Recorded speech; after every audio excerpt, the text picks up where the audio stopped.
Good morning बाबू, कैसे हो बेटा? हो अच्छे हो? अच्छी बात है, आप अच्छे रहे, ठीक रहे, आपका जो अध्ययन है वो रेगुलर चलता रहे, इस बात की हम कामना करते हैं। देखो, अपना जो है आपके चौथा लेसन चल रहा था, लेसन नंबर 4 चल रहा था, और इस लेसन नंबर 4 में जो है आपके हमारे सामाजिक न्याय चल रही थी, सामाजिक न्याय चल रही थी। सामाजिक न्याय में हमने न्याय के जो आपके विभिन्न रूप होते हैं कि सभी व्यक्तियों को उसका प्राप्य कैसे दिया जाए, प्रत्येक व्यक्ति अपना प्राप्य कैसे प्राप्त करे, इसके संबंध में जो है आपके विभिन्न विचारकों ने अपने विचार पेश किए हैं, कई सिद्धांत पेश किए हैं। इनमें से प्रमुख जो सिद्धांत है वो 3 सिद्धांत है। एक सिद्धांत आपके समान लोगों के प्रति समान बर्ताव का सिद्धांत, दूसरा समानुपातिक न्याय का सिद्धांत, और तीसरा विशेष जरूरतों का विशेष ख्याल का सिद्धांत। ये जो आपके समान लोगों के प्रति समान बर्ताव का सिद्धांत है, ये हमने पिछले कालांश में पूर्ण कर लिया है, और समानुपातिक न्याय का सिद्धांत चलेगा आपके। इससे पहले आपको मैं ये बता दूं, आपसे प्रश्न कई बार ये कह करके पूछा जाता है कि न्याय के विभिन्न सिद्धांत कौन कौन से हैं, या न्याय के विभिन्न रूप कौन कौन से हैं। तो ये न्याय के भी सिद्धांत है, प्रत्येक व्यक्ति को उसका प्राप्य कैसे दिया जाए उसके लिए भी 3 सिद्धांत पेश किए गए हैं, और न्याय के रूप कौन से, ये भी न्याय के 3 रूप है, ये न्याय के लिए भी सिद्धांत है। तो न्याय के 3 सिद्धांत कौन कौन से हैं? समान लोगों के प्रति समान बर्ताव का सिद्धांत, समानुपातिक न्याय का सिद्धांत, और विशेष जरूरतों को का विशेष ख्याल का सिद्धांत। पहला आपने पढ़ लिया, दूसरा है आपके समानुपातिक न्याय। तो समानुपातिक न्याय के बारे में हम चर्चा करें तो देखो बालकों, हमें समाज की बात करें तो समाज में आपको पहले बताया था मैंने कि समान लोगों के प्रति समान बर्ताव का सिद्धांत ही एकमात्र न्याय का सिद्धांत नहीं है, और इसी के अनुसार अगर सभी को न्याय किया जाए या सभी को उनका प्राप्य दिया जाए तो कई लोगों को न्याय नहीं मिलेगा, बहुत से ऐसे लोग वंचित हो जाएंगे जो अपना प्राप्य प्राप्त नहीं कर पाएंगे। इसलिए ऐसी परिस्थितियां हो सकती है जिसमें हम ये महसूस करें कि हर एक के साथ समान बर्ताव अन्याय होगा। क्यों होगा अन्याय? अभी बता दिया मैंने कि कुछ ऐसे लोग भी हो सकते हैं जो समान लोगों के प्रति समान बर्ताव वाले सिद्धांत में नहीं आते, क्योंकि ऐसे वे लोग हैं जो हमारे जो समकक्ष है उनके बराबरी नहीं कर सकते। तो ऐसे लोगों के लिए अगर समान बर्ताव किया जाए तो उन लोगों के लिए अन्याय होगा। जैसे हमने समानता के सिद्धांत में पढ़ा था कि जो विकलांग है उनके लिए सार्वजनिक स्थल पर जाने के लिए ढलान वाली सीढ़ियां होनी चाहिए। अगर उनको भी वही सीढ़ियां दी जाए जो हम चढ़ते हैं चल करके हमारे लिए है, तो वो उनसे सार्वजनिक स्तर पर नहीं पहुंच पाएंगे जो दूसरी मंजिल पर स्थित है। इसलिए जरूरी है कि उनके लिए न्याय तभी होगा जब उनको ढलान वाली सीढ़ियां मिली। इसका मतलब ये हुआ कि उनके लिए विशेष ख्याल रखा गया है, जरूरत वाला।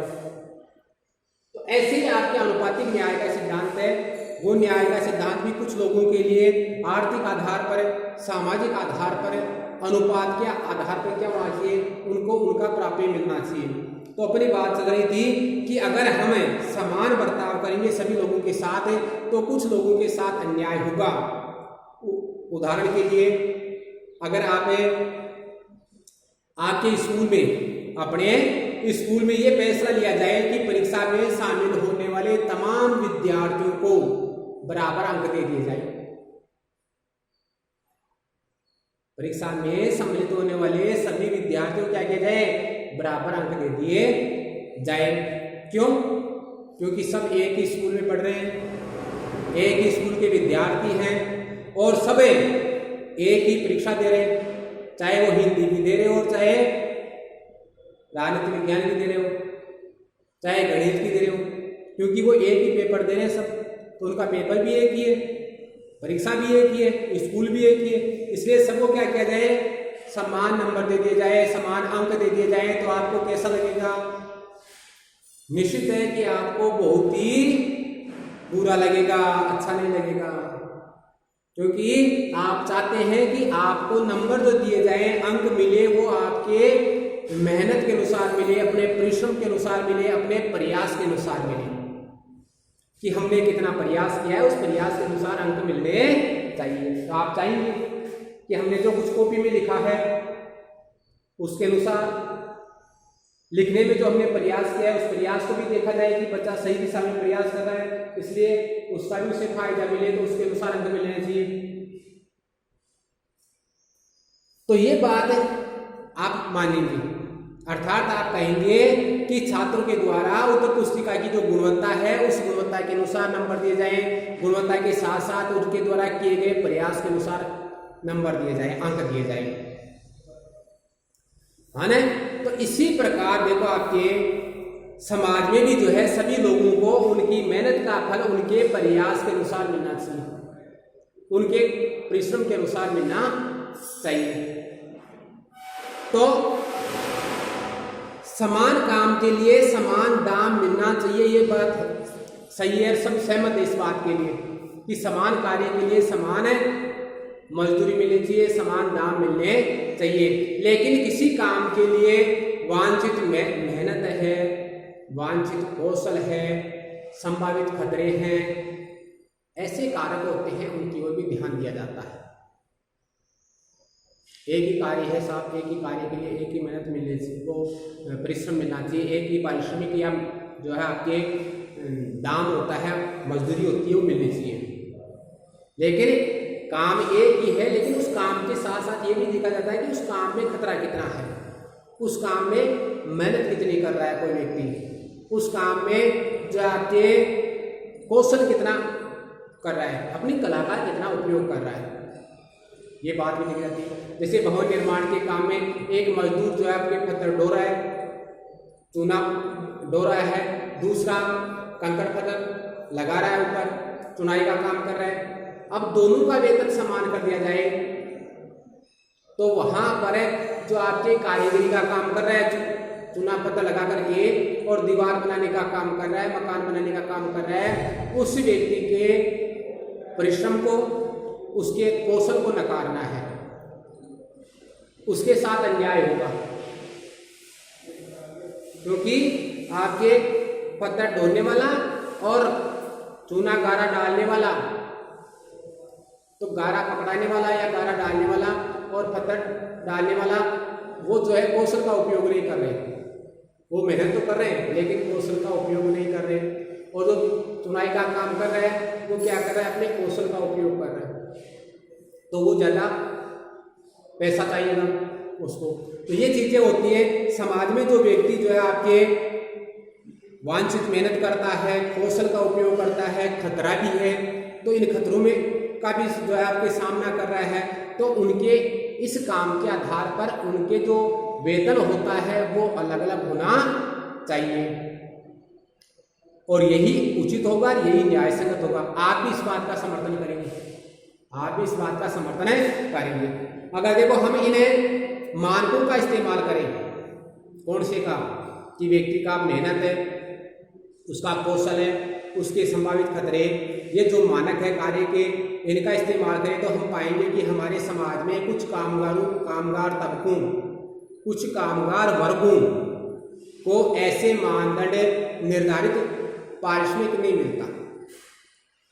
इन मानदंडों को हम देखें तो इन मानदंडों के आधार पर हम क्या पाएंगे कि हमारे समाज में ऐसे बहुत से कामगार हैं जो परिश्रम करते हैं, लेकिन इन मानदंडों के अनुसार उनको वेतन नहीं मिलता है। कौन कौन से मानदंड? मेहनत, वांछित उपयुक्त मेहनत कर रहा है, कौशल का भी उपयोग कर रहा है, और संभावित खतरे हैं वो झेल रहा है, उनके अनुसार उसे वेतन नहीं मिल रहा। ये हम देखेंगे।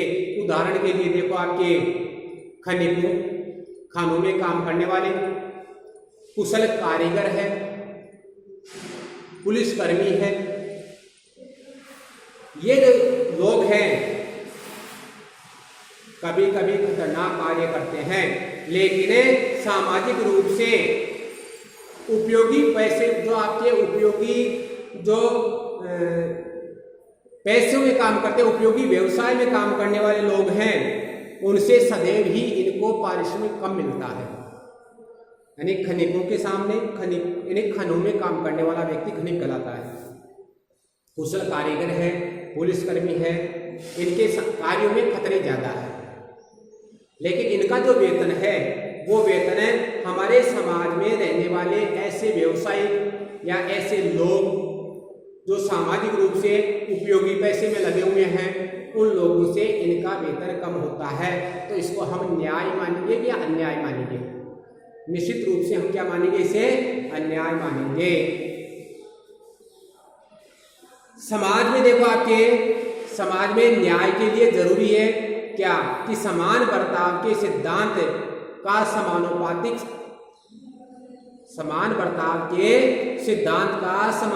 समानुपातिकता के सिद्धांत के साथ संतुलन बिठाया जाए, अर्थात पहले सिद्धांत का दूसरे सिद्धांत के साथ संतुलन बिठाया जाए।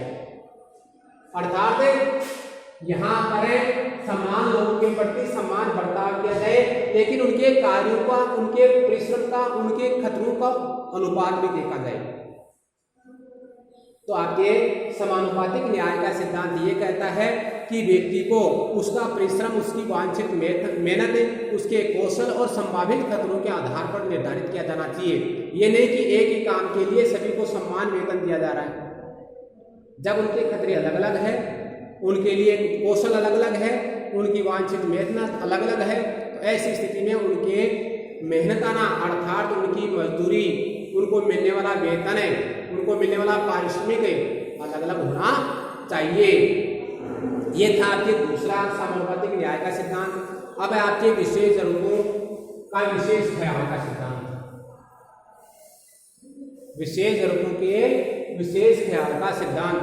तो देखो, न्याय के जिस तीसरे सिद्धांत को हम समाज के लिए मान्य करते हैं, वो सिद्धांत क्या है आपके?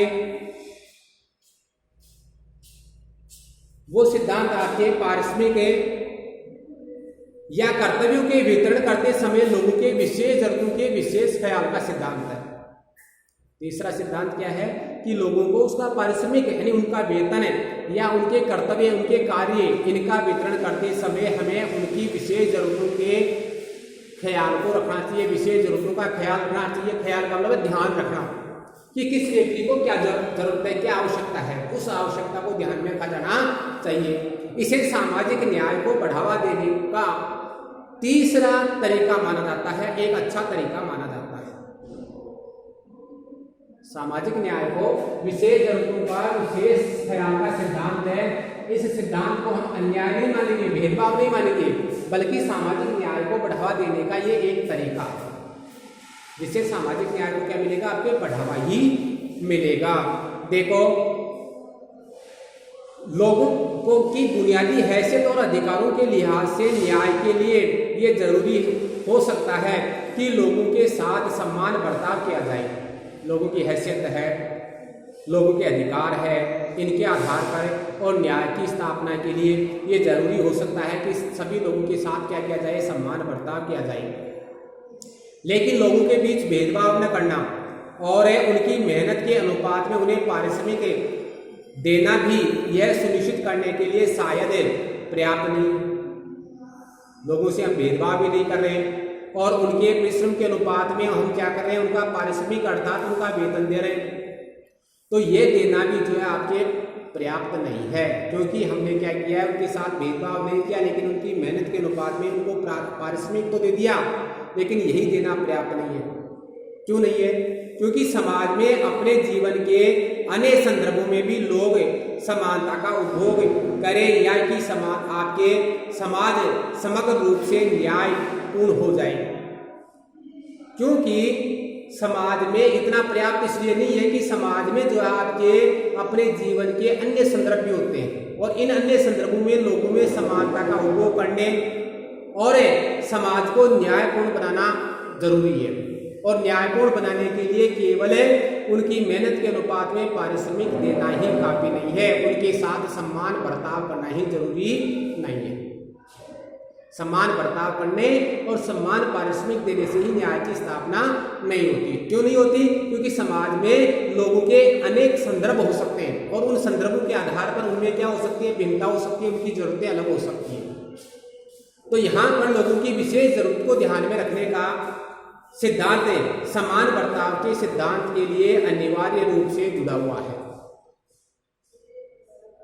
विशेष जरूरतों का ख्याल रखने का सिद्धांत आपके समान बर्ताव के सिद्धांत को खंडित नहीं करता, बल्कि उसे क्या करता है, आपके आगे बढ़ाता है, उससे जुड़ा हुआ है, उसका विस्तार करता है।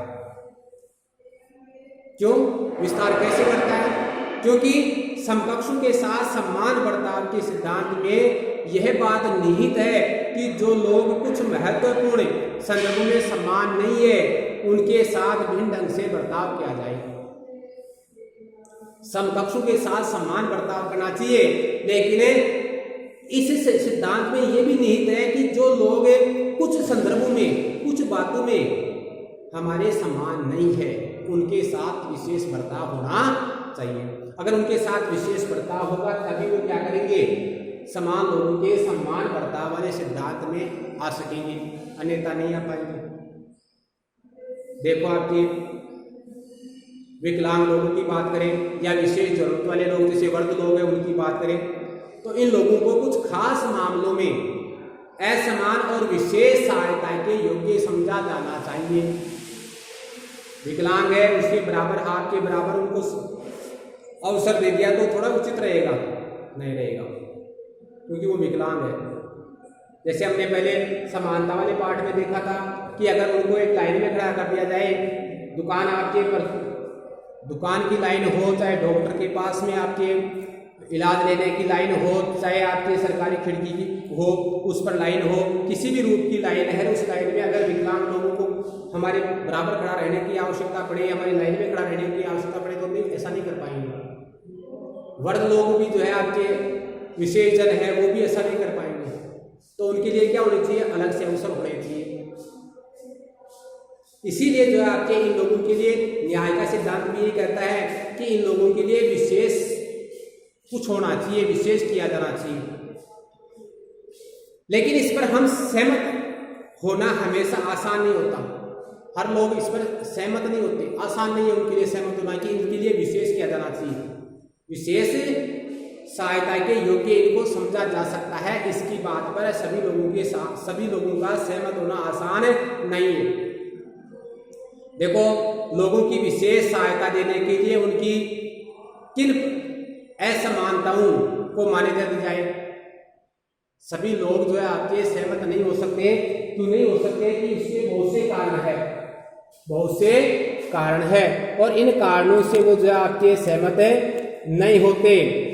देखो आपके कौन कौन से कारण हैं।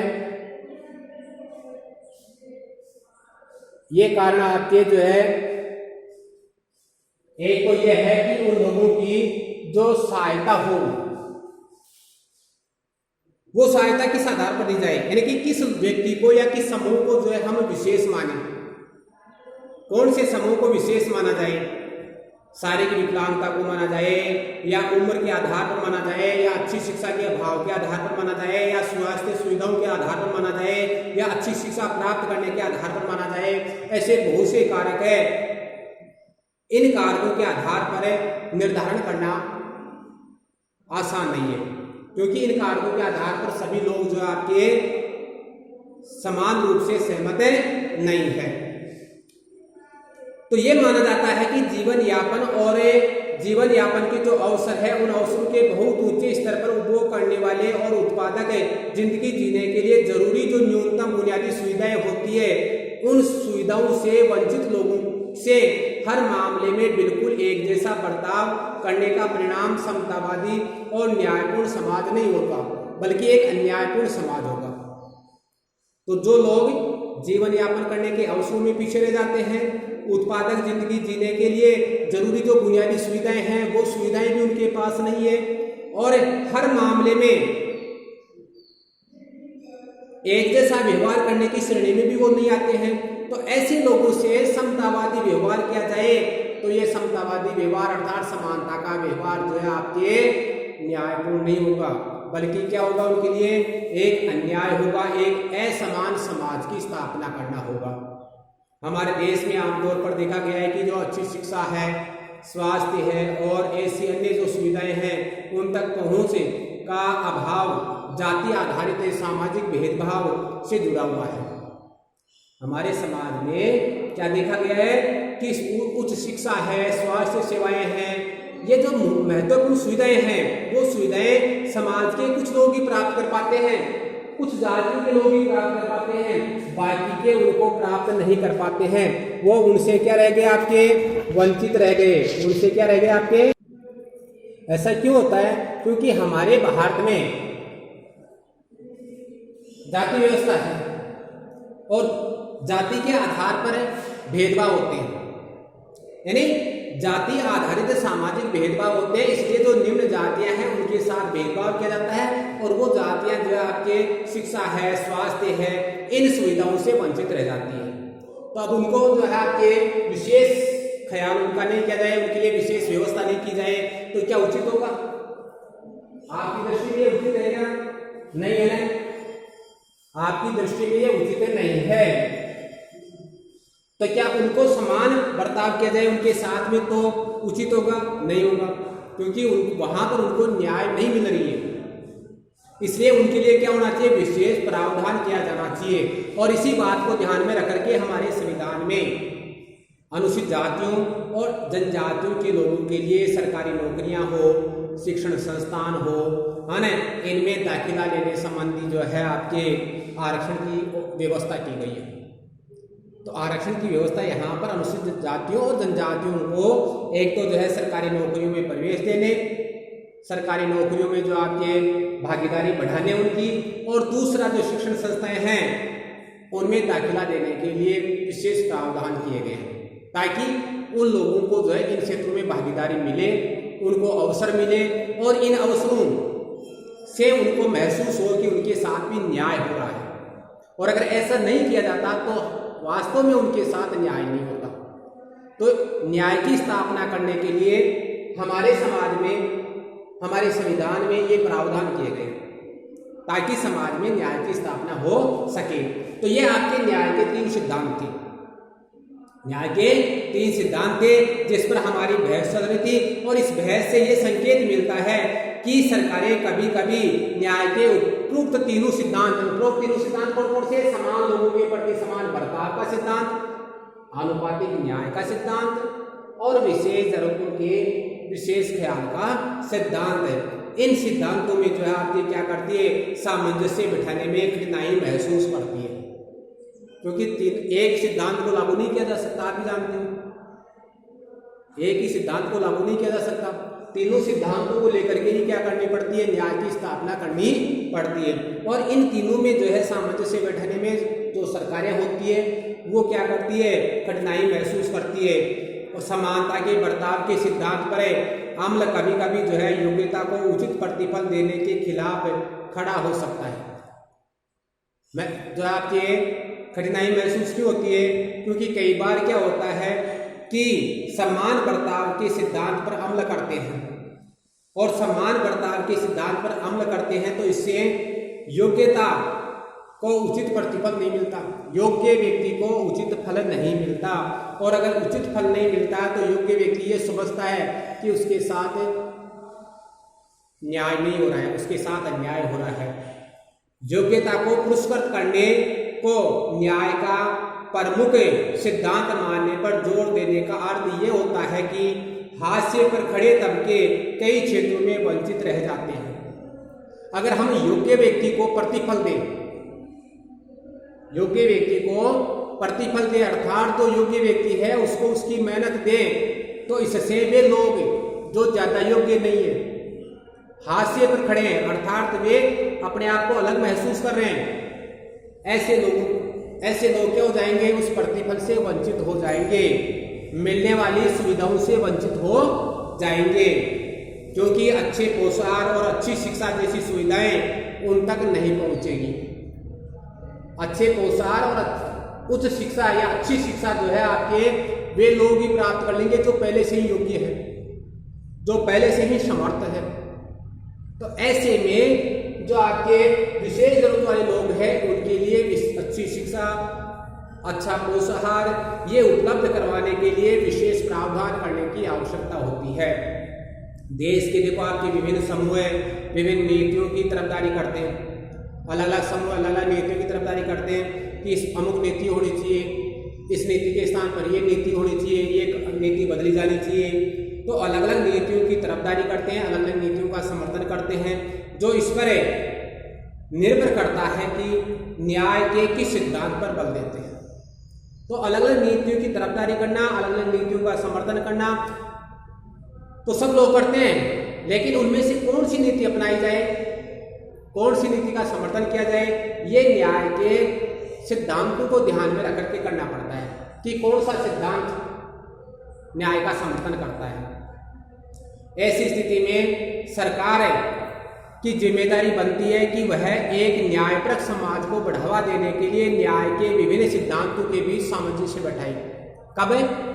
जब विभिन्न विचारक या विभिन्न नागरिक समूह अलग अलग नीतियों का समर्थन करें, तो ऐसी स्थिति में सरकार के लिए जरूरी हो जाता है कि वह एक न्यायपरक समाज की स्थापना करने के लिए न्याय के जो विभिन्न सिद्धांत है इन सिद्धांतों में सामंजस्य बैठाए और उचित न्याय की स्थापना करें। अब आपसे देखो मैं न्याय के जो 3 सिद्धांत है इन 3 सिद्धांतों पर चर्चा करते समय मैं आपसे कुछ बातें करता हूँ, उन बातों में आपको बताना है कि कौन सा सिद्धांत कहाँ पर लागू होता है। देखो एक दृष्टिहीन छात्र है सुरेश नाम का, और गणित का प्रश्न पत्र हल करने के लिए उसे 3.5 घंटे दिए गए, जबकि अन्य छात्रों को 3 घंटे दिए गए। अन्य छात्रों को 3 घंटे दिए गए और उसको 3.5 घंटे दिए गए। तो ये असमानता हुई कि नहीं हुई कि उसको अलग ज्यादा समय दिया गया, जबकि क्या होना चाहिए, समान लोगों के प्रति समान बर्ताव होना चाहिए। सही है क्या बात आपकी? नहीं है। क्यों नहीं है? क्योंकि वो समान लोगों की श्रेणी में नहीं आ रहा उनमें, हालांकि वो पेपर समान दे रहा है, गणित का दे रहा है, वो भी विद्यार्थी है, इस आधार पर वो समान है, लेकिन वो दृष्टिहीन है, अंधा, देख नहीं पा रहा है, और इसलिए उसको अपना कार्य करने में ज्यादा समय लगेगा। इसलिए उसके लिए क्या होना चाहिए, विशेष ख्याल रखा जाना चाहिए, और इसी आधार पर विशेष जरूरत है उसको, इसी का ख्याल उसको रखा गया है और उसको क्या किया गया, अतिरिक्त समय दिया गया है। अगर हमें दूसरी बात करें इसी, तो गीता बैसाखी की सहायता से चलती है। गीता नाम की बालिका है, बैसाखी, चलने के लिए जो सहारा लेते हैं, पैरों से विकलांग है।